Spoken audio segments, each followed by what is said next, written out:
YouTube, how are you doing? It is your boy Pete Tightscreen Navico right back here on the channel today, and do I have a special video for you?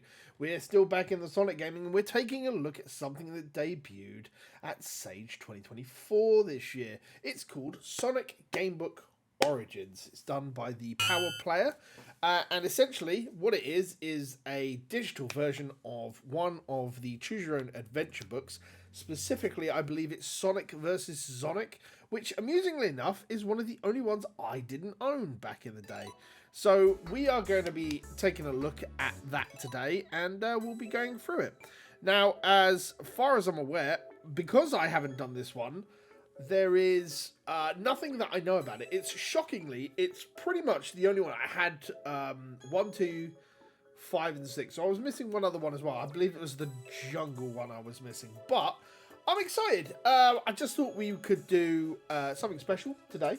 And yeah, so let's just take a look at it. So Sonic vs. Sonic. What's wrong with Sonic? The Green Hill Zone is under attack from a new enemy. Reports coming in of a fast-moving blue creature bashing everything in sight. Surely this can't be Sonic. Or has Robotnik cooked up another monstrous plan to crack the Blue Wonder? It's up to you to find out. Use your speed, skill, and agility in this part story, part game adventure. But think fast and move quickly. Only the best can keep up with Sonic. It's cool. Like, this definitely came out when they were exploring different types of media. And quite frankly, I really hope that we get some more coming along with this. Now, I know it's a little bit, because it's got every path in it, as far as I'm aware. Oh, okay. We got the Beam Beam Machine music there as well. Okay, fair enough. Let's get into it. This is a game book. You don't read through it as you would a normal book, starting at the first page and ending with the last. In Sonic vs. Sonic, you decide how Sonic and Tails will defeat the evil Zonik. How will they fight the badniks and overcome all the other tricks, traps, and puzzles that they will find along the way? That choice is up to you. If you make the right choices for them, they'll win. Make the wrong ones? Well, you'll soon find out. Before you start to read the book, have a look at the rules on the next few pages. They're not very complicated, so don't worry. They're almost the same as the ones in the older Sonic. You'll only need an ordinary 6-sided die and a pencil, of which I don't have either. We'll work something out as we go along. I have no idea what this is. Oh my goodness. It goes through... I have 5 points to attribute as well, okay? Good looks, quick wits. I mean, let's be fair. You've got to... Oh, I just put all 5 points into... Okay, I see. So... Let me reset the abilities. Okay, well, we want speed, obviously. I mean, agility is generally going to be good. I think we're going to want some level of strength. Oh, and it puts 2 in everything else. Fair enough, that sounds good to me. Fair enough, let's have a look at the next introduction. Before you start, you have to decide how good Sonic is at doing things. If you look at page 12, you'll see a chart called Sonic's Vital Statistics, which is what we've just done. As well as listing Sonic's ability as a place to record what Sonic is carrying, and also places to record how many lives he has left and how many rings he has collected. Tails doesn't have his own abilities. In this book, they're the same as Sonic. Sonic and Tails have 6 abilities: speed, strength, agility, coolness, quick wits, and good looks. Besides, each on the chart is a description of what each ability means, which is what we've done. They show what Sonic's strengths and his weaknesses are. Fair enough. Some sections of the book will ask you to roll a die against. To do this, you must roll the die, look at the result, and then add it to the number you have. Okay, so it's a die roll plus the stat you have. He also uses his abilities to fight enemies. To do this, Sonic must use one of his abilities. All the enemies have a fighting score. It's a number between 5 or 10, and the lower the number, the worse they are at fighting. So again, you roll the die and add it to the ability score that it requires for you. If an enemy is not destroyed, they can try to hit Sonic, roll a die, and add it to its fighting score. If the result is more than 10, then it's hit Sonic. He'll either lose all his rings or survives. Okay. Sonic starts the book with 3 lives. If he loses them all, he has failed and must start the adventure again from the beginning. Tails has no lives of his own, and if Sonic has lost all his, then he must go back to the beginning as well. Sonic can buy an extra life with 100 rings if he wants to, but he must have collected 100 rings first. Some parts of the adventure need rings to gain access to parts of the zone. Oh my goodness. Sonic starts with a few items they are already written down in Sonic stuff, which I presume is this, but it doesn't really show me yet. This nifty piece of hardware shoots out a beam of pure cool. Anything evil or eggy caught by it will be frozen for a while. Unfortunately, every time it fires, it costs 10 rings. Fair enough. The book will tell you if and when he can use his stuff throughout the adventure. You'll be able to pick up other things, write these down. Something that Sonic will find the zone chip. This may be used at any time in the game by turning to section 237. You'll not see this number print in the book very often, so make a note of it for when you find the chip, otherwise Sonic won't be able to use it. Sonic and Tails will find rings and be given credits and points in the adventure, and you'll need to write these down as well. Remember to use a pencil. I hope all of this will be recorded in here, because God knows I will not remember. Alright, let's get going, I guess. So, let's see how this does. We'll do one whole playthrough for today, and we'll see how it goes. So, it's recording lives, and it's recording rings up here. This is fine. I dig it. It carries all my stuff there. Oh, already? Mwah! I love this. Alright. Section 1. Something very strange had happened in the Green Hill Zone. 1 minute Sonic had been sitting playing with his Mega Drive. That's right, Americans. Mega Drive. The next thing, he was being attacked by a group of maniac bunnies. They were usually his friends. He tried to speak to them, but all they kept shouting at him was something about him filling all their burrows with rotten eggs. Sonic didn't even like eggs, and the bunnies were his mates. So he'd never dream of doing that to them. Suddenly, everything had gone black. Sonic could see stars. Not the kind of stars you'd see in the night sky, but the kind that whiz around the inside of your head. It was as if the whole of the universe was circling around him. Sonic, of course, being the center of that universe. Hey! Ooh! Slow down! It was daytime a minute ago! Suddenly, his senses returned, and he jumped to his feet. The bunnies were gone. He was alone, confused, and not sure what was going on. Wow! This is weird, says Sonic. Sonic might be covered in spines, but they don't protect his head. Gingerly, he raises a paw to the rapidly growing bruise. Oh my god, there's so much more to read that I have completely lost this. Oh no, it's the size of an egg. Hey, now don't say egg. Bad vibes about that word. I suppose I'd better find out whether the bunnies were right. Sonic set out through the green hills, still not really believing what had happened in the past 10 minutes. Everything looked normal. The hills were green, the sky was blue, yet this had to be the Green Hill Zone. But there was something odd nagging him. Zwing! A small silver object flew towards Sonic's head, embedding itself in a tree behind him. Sonic turned around to take a look at the tree. There, half buried in the bark, was the familiar shape of a buzzer. Zzz, buzzed. Get you next time, buzz! Threatened the buzzer, rather pathetically, as he was firmly stuck in the tree. Sonic smiled. All was well in the Green Hill Zone. They always try to get me, he thought, but never manage it. The thought formed a smile. Sonic started walking away from the cursing buzzer, wondering whether to head for the hills or one of the bridges. Imagine you were Sonic. What would you do? Go to the hills? Turn to 106. If you think Sonic should head towards the river, then turn to 177. Now, as all-time Sonic fans know, heading to the river is bad news. You don't want to go near water, so let's go to the hills. The hills look just like Sonic expected them to look. All green and, well, hilly. Sonic stopped. Up ahead was one of the star posts. Usually you can see it from far away. Its light shining out like a beacon. Today, Sonic couldn't see it at all. That's strange, he said. Sonic had been to the post so many times that even if he couldn't see it, he could still find it. This fact didn't make the discovery he was about to make any easier. After a few more steps, Sonic discovered why he hadn't been able to see the post. For in a little hollow in the hillside, there was a twisted lump of metal about 2 meters long. That was all that remained of the post. Who could have done such a thing? Sonic stared down at the post. Should he try to repair it? Or should he move on and find out what is going on? Sonic's not smart. I mean, let's have a look at our... quick wits. We're only a 2. I don't trust the thing. Let's move on. It doesn't take a mechanical genius to work out the post was well and truly broken. Sonic decides not even to try to repair it. And the view from the hilltop is superb. And in the distance, Sonic can see a little river with a bridge. And beyond that, a small wood. That looks like a good way to go, says Sonic out loud. And we turn to 177. Oh, so we're down to the river anyway. Fair enough. The familiar sound of the river could be clearly heard in the distance. Sonic really didn't like the river. He didn't really like any rivers. But they were alright to look at. But he didn't fancy getting wet one little bit. Sonic walked into the valley and breathed a sigh of relief. At least there was a proper bridge here today. The Green Hill Zone bridges had a nasty habit of doing their own thing.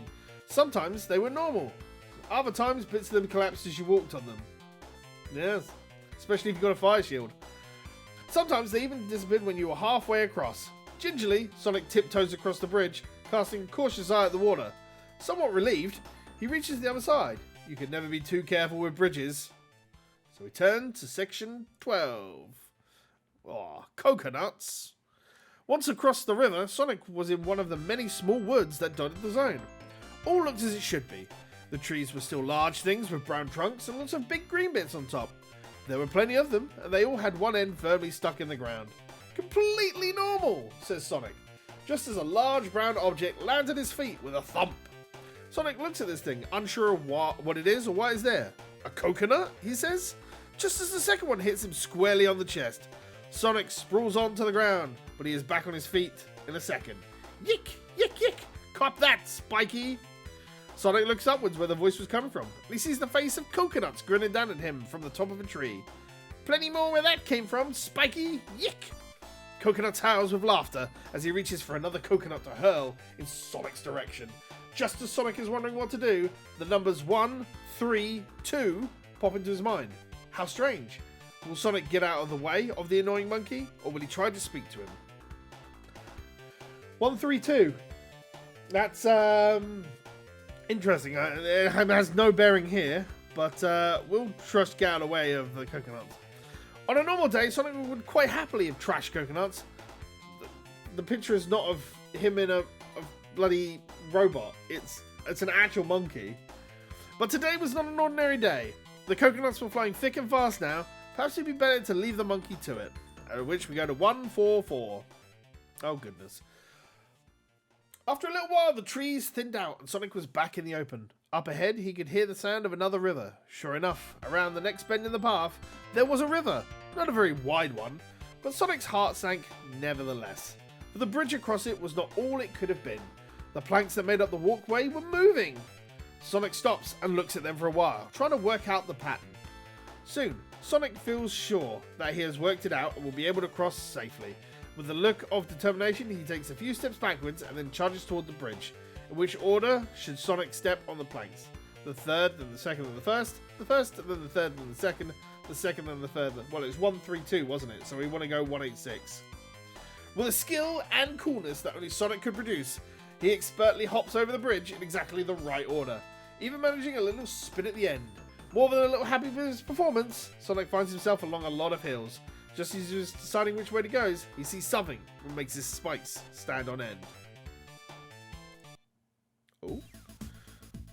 I don't even recognise this part of music. There we go. Straight ahead, the hillside is cut by a small, deep-sided valley. Its sides almost sheer. From time to time, Robotnik was in the habit of setting a moving platform maze here to trap the unwary. Mind you, the risk was worth it, since Robotnik usually baited the top of the trap with at least half a dozen rings. There were two things about the maze that made Sonic think that the bunnies might not have been mad after all. Firstly, the platforms weren't moving. Okay, he could cope with that. The second thing was the fact that Tails was lying on the highest platform and he didn't look happy. In a daze, Sonic walks over to the start of the maze. Tails was in a dreadful Tails was in a dreadful state. His fur was all muddy and it looked like, but no, it couldn't be true. Someone had tied poor Tails' two tails together. Sonic's blood boiled. Who could have done this to his friend? Tails! Tails! Sonic shouts, but Tails doesn't move. I must rescue him, Sonic says aloud. Sonic looks at the platforms and spots a small wooden lever set into the cliff. Should Sonic try to help Tails, or will he have a look at the lever? I mean, we should try to help Tails, clearly. There has to be a way up the platforms, but what is it? Sonic stares at them for ages without any luck. All the time, he keeps an eye on Tails high above him. There must be an easy answer to this one, he says aloud. Then he remembers the lever, so I'm doing the lever anyway. Okay, the lever is set about 3 meters above the floor of the valley. An easy jump for someone of Sonic's ability, isn't it? Roll the die and then add the result to Sonic's agility. If the score is more than 6, turn to 47. If the score is less than 6, then turn to 162. Right, well, I presume... Okay, so it's 1 plus 4. Okay, so the game does dice rolls for me. I'll take that. But yeah, it didn't roll it very well. Oops, now that wasn't supposed to happen at all. Sonic mistimed the jump, missed the lever completely, and landed with a thump on the ground. Ouch. Turn back to 207 and let Sonic have another go. Before you do, roll the die. If Sonic scores a 1, then unfortunately he's lost either all his rings or a life if he doesn't have any rings. Please don't roll a 1. Hey! Victory! The dice gods are with us. Right, okay, so we're rolling again. So, we need to get a 2.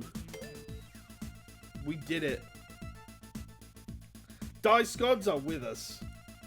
No trouble whatsoever. Sonic leaps through the air and with one deft flick of the wrist, the lever has been pulled. Almost immediately, the platforms were in action behind him. Turn to 233. Now the platforms are moving again. The route up to Tails is an easy one. Well, at least it was easy to someone like Sonic. 3 hops, a jump, 1 little spin, and a final hop. And Sonic gets to the top. He looks anxiously down at the motionless body of Tails. His friend looks awful. Tails! Sonic reaches out a paw to touch his friend. Tails, it's me, Sonic, he says. Gradually, Tails wakes up. He looks at Sonic, his eyes getting wider and wider. No, no, stay away from me. Stay away! Tails screams. He tries to hover, but he can't because his tails are tied together. His eyes look wild, and Sonic is sure that he is frightened. But Tails, it's me, Sonic. I'm your friend. Who did this to you? You did! You did! Howls Tails, his eyes filling with tears. With this, Tails tries once more to hover, and this time the knot in his tails falls out, and he is away. Come back! Yells Sonic, but his friend is already gone. Sonic can't believe what is happening. Tails has been his friend ever since he can remember. Determined to catch up with Tails, Sonic leaps off the platform and tumbles expertly onto the floor of the valley with not a single spine out of place. Tails is already a long way off up the valley and Sonic hares off after him. Sonic moves a lot faster than Tails and he is catching him up easily when disaster strikes. Roll the die and add the result to Sonic's quick wits. If a score is 7 or more, turn to 154. If a score is less than 7, turn to 284. Well, our quick wits is 2. So we need a 5 or more. So it's a 2 in 6. I don't think we're hitting a 1 in 3. Yeah, we're going to 284. Sonic is just too busy trying to catch up with his friend to notice the small stream. When at last he does see it, it's too late. Sonic lands in it with a loud splash. Turn to 244. Bad news! Sonic's worst nightmare comes true. The river is ice cold and already Sonic can feel himself slowly sinking. The cold is severely limiting his aquatic abilities. There's only one thing for it. He calls out and hopes Tails will come to the rescue. Roll the die and add the result to Sonic's good looks. If the score is 5 or more, then turn to 1 or 4. If it's less than 5, turn to 131. Well, again, we've got 2 in good looks. So at least we only need like a 50-50. We're not doing it this time though. More bad news. Try as he might, Sonic can't even think of the right thing to say. Tails must be upset with him. Not even to come and help him out a fix like this. Sonic must go back to 244 and think of something better to say. Okay, so we are just re-rolling here. So fantastic. We at least we're not losing a life, I guess. Hooray! We finally passed a dice roll. Standing a few paces in front of him is the familiar figure of his friend Tails, who has, it must be said, a rather odd look in his eye. There is a terrible silence that seems to last ages before Tails finally reaches out with a tree branch. Sonic gratefully grabs it. Tails pulls the soaking hedgehog out of the water. Turn to 3. Running, spinning, and jumping across the green hill zone, Sonic is quickly gaining on his friend Tails. Sonic cannot help but wonder why Tails is trying to get away from him. Perhaps this is a game. Maybe Tails is just trying to see if Sonic is awake enough to close the gap. At last, Sonic catches up with Tails and skids to a halt. Tails looks tired and afraid. Sonic goes towards him, but Tails backs off. Why are you running away from me? Sonic splutters. Tails just looks at him. Sonic is getting desperate. What is going on here? Sonic demands. Tails continues looking at Sonic and leans a little closer to him. This makes Sonic feel a bit weird, like some kind of exhibit in a zoo. Now that Tails is this close, Sonic is shocked at the state of him, as well as the mud and dirt. Poor old Tails' fur is singed and blackened in over a dozen places. Sonic is still confused. He opens his mouth to repeat the question. Tails quickly reaches out with a paw and touches Sonic on the snout. Then quick as a flash, he whips the paw away again. "What are you up to, Tails?" exclaims Sonic. Tails just smiles. "So it is you," he says, very relieved. "The real you, after all." Needless to say, Tails has something of a story to tell Sonic. So you see, it, whatever it is, looked just like you. And every time it touched me, it burned. Look! Tails pointed to the singe marks all over his fur. "That's why I knew it was really you when I touched you." Sonic was baffled. Who on earth would want to go and impersonate him? "Who can it be?" he said aloud. "I don't know," replied Tails, "but whoever it is, he needs to be stopped. I wouldn't be at all surprised if Robotnik wasn't behind all this." The idea did make sense. All the good creatures of Mobius looked to Sonic as the one thing that could stand up to Robotnik, make Sonic look bad, and Robotnik's job got a lot easier. It wouldn't surprise me if a lot of the influence for this was probably taken from Sonic the Comic at the time, considering that was like the leading British kind of like Sonic sphere, you know? And with the mentions of Mobius, more than anything, it further backs that up. "Right, let's go get him, Tails." Sonic was on his feet in an instant. "But we don't know where to look," said Tails. Now that, annoying as it was a very good point. "Any ideas?" said Sonic. Tails paused and thought for a while. "I last saw it, the bad Sonic, heading for the chemical zone. But that was about an hour ago, I think." "Right, let's go that way then." Sonic was already coiling up for a sprint. But when I first saw him, he was hanging around outside that secret cave. "What cave?" said Sonic, not really listening. "You know, the one where we used to hide rings for safekeeping, over by the little river." "What will they do? Will they go and look in the cave, or should they hurry on towards the chemical zone?" Based on how my dice rolls are going, I'm going to go to check out 9 and maybe get some rings. "Okay," says Sonic. "The cave it is." Both the heroes charge off at frightening speed, though at least Sonic manages to remember the small stream and easily avoids it this time. At this rate, the journey to the cave takes exactly 1 minute, and neither of them is even out of breath. The inside of the cave is dark and dank, maybe even a little bit eggy. "I never remember it smelling this bad," says Tails. "Me neither," says Sonic. After a few moments, their eyes get used to the darkness, and Sonic can see a pile of rings in the corner. "At least the rings are still safe," says Sonic as he starts to pick them up. Besides the pile of rings, Sonic sees a small computer chip. He picks it up and looks at it. There are brief instructions printed on the side of it. Zone chip. To activate, insert 10 rings per person. Sonic may now use the zone chip at any time. To use it, cross off 10 rings for Sonic stuff, or 20 rings if Tails is using it too.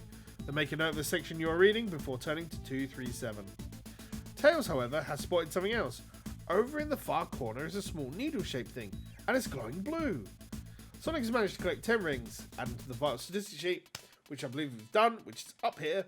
And if you'd like him to go and have a look at the blue needle, turn to 174. If you think it's about time the heroes left, turn to 201. So, it does mention I've got the zone chip. That's really funny. It's just a chip spinning. I dig it. I dig it. Alright, this is good. This is good. I think we'll look at the blue needle. It's got very Sonic movie vibes about it, hasn't it? The blue needle is glowing with a faint light on the floor of the cave. It looks very much like one of Sonic's spines. If you think the needle is important and should be left where it is, go to the chemical plant zone. Sonic picks up the needle, turn to 75. I'm going to pick up the needle. How will Sonic pick up the needle? If he uses his hands, turn to 140. If he uses a pair of tweezers, if he has them, the zone chip might help. Turn to 219. I mean, we don't have tweezers, but I guess we'll try picking it up with a hand. Oh no! Sonic reaches down to pick up the needle. Then at the exact moment the tip of his paw touches it, there's a loud explosion and Sonic's thrown to the far corner of the cave. "Strange," says Tails. "That's exactly what it did to me." You didn't think to tell us beforehand, Tails. The needle has been blown to bits in the explosion. It's time Sonic left for the chemical plant. But before he goes, subtract 1 life, or all of Sonic rings if he has any, Perhaps, however, Sonic has learned something from all this. Add 1 to his coolness score. Which the game has already done. Ah, oh, I love this. I love this. It's automatic. It's brilliant. Turn to 201.